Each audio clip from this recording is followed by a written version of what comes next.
নমস্কার। আজকে আমি একটা রান্না করব, সেটা হচ্ছে পালক পনির।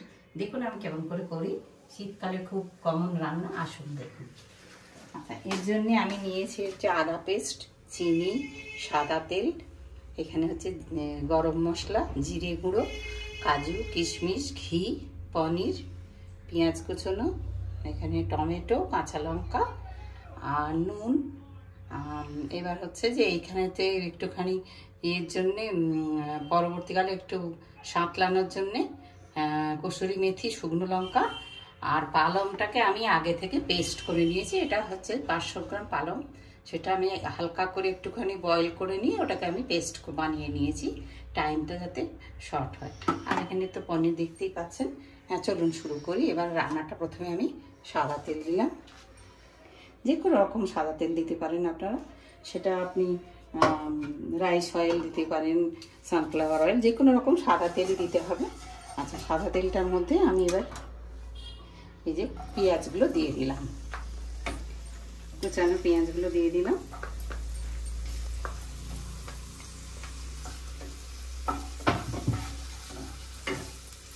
এবার পেঁয়াজগুলো দেওয়ার পরে আমি নুনটা আগে দেবো। নুনটা দিলে কি হবে, আমার পালংয়ের মধ্যেও একটু নুন দিয়ে সেদ্ধ করা আছে, তাই অল্পই নুন দেবো। একটু নুন দিলাম, নুন দিলে চট করে এটা নরম হয়ে যাবে।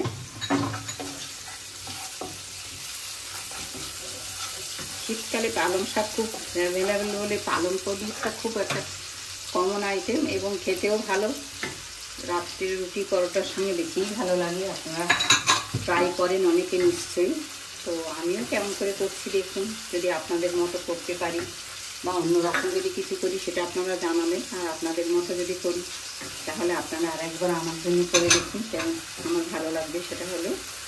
আচ্ছা, এবার হচ্ছে এইগুলোকে আমি একটু হালকা করে ভেজে নিচ্ছি, খুব অল্প করে। এর মধ্যে আমি একটু আদা পেস্টটা দিয়ে দিচ্ছি, অল্পই দিলাম, একটু আদা পেস্ট দিলাম।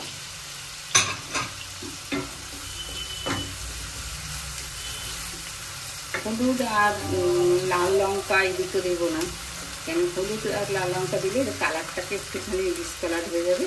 একটুখানি মিষ্টি দিয়ে দিলাম। মিষ্টিটা যে যারা আন্দাজ মতন দেবেন, আপনারা যে যেমন হয়। তবে যেহেতু পনিরের আইটেম একটু মিষ্টিই হয়, ঝাল ঝাল কমই হয়, সেটা এটা আমি দিলাম। এটা একটু ভাজা হচ্ছে, তার মধ্যে আমি একটু জিরে গুঁড়োটা দিয়ে দিলাম।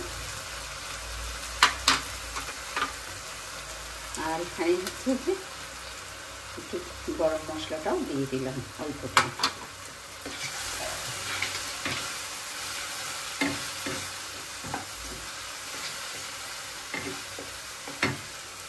এবার আমি পালংয়ের পেস্টটা এটা আমি দিয়ে দিচ্ছি।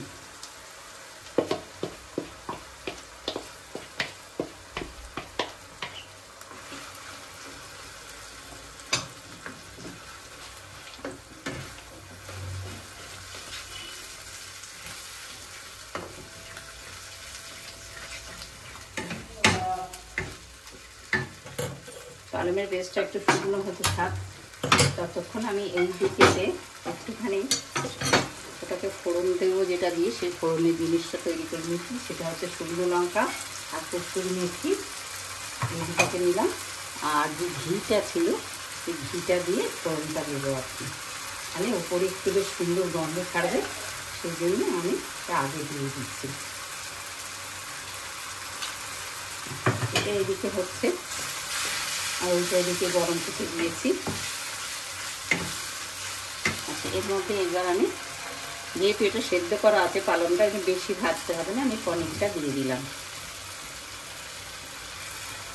সব পনিরটাই দিয়ে দিলাম।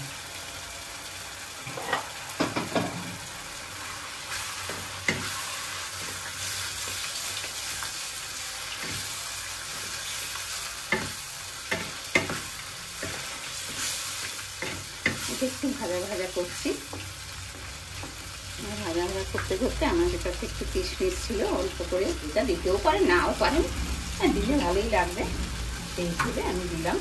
একটুখানি কিশমিশ ছিল, একটুখানি কাজু ছিল অল্প, দিলে সবটাই অপশনাল, আপনার ইচ্ছা হলে দেবেন, না ইচ্ছা হলে না দেবেন। আচ্ছা, আমার এখানে যে আমি যেটা করেছিলাম, সোমবার দিয়েছিলাম, সেটা আমার এখানে হয়ে গেছে। ফোড়ন ফোড়নটা আমি এর মধ্যে মিশিয়ে দিলাম।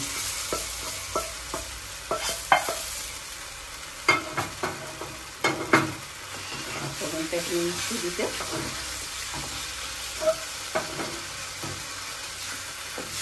এবার আমার পুরো রান্নাটাই কমপ্লিট হয়ে গেছে। ওপর দিয়ে আর একটুখানি আমি গরম মশলা করে অ্যাড করলাম। এবার আমার রান্নাটা কমপ্লিট। আমি এবারটা সাজিয়ে এগুলোর মধ্যে সার্ভ করবো।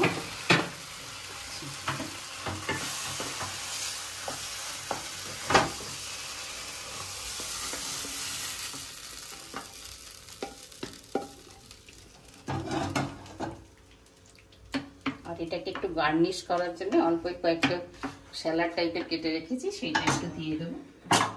এটা গার্নিশের জন্য, যাতে জিনিসটা দেখতে ভালো লাগে তার জন্যে।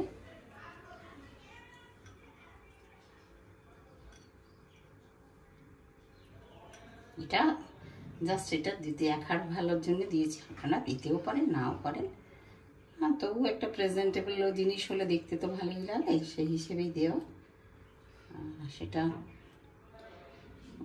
আপনাদের উপর ডিপেন্ড করছে। আমি যেহেতু ভিডিও করছি তো সেই হিসেবে দিলে দেখতে প্রেজেন্টেবল হবে, ঘর জলে না দিতেও পারেন।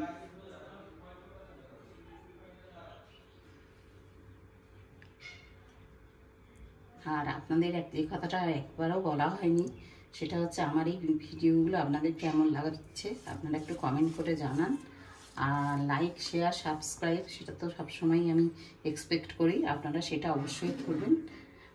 আজকে আমার পনির পালক পনিরটা শেষ হলো। আপনারা সবাই ভালো থাকবেন। আমার এই ভিডিওর শেষে নমস্কার জানালাম।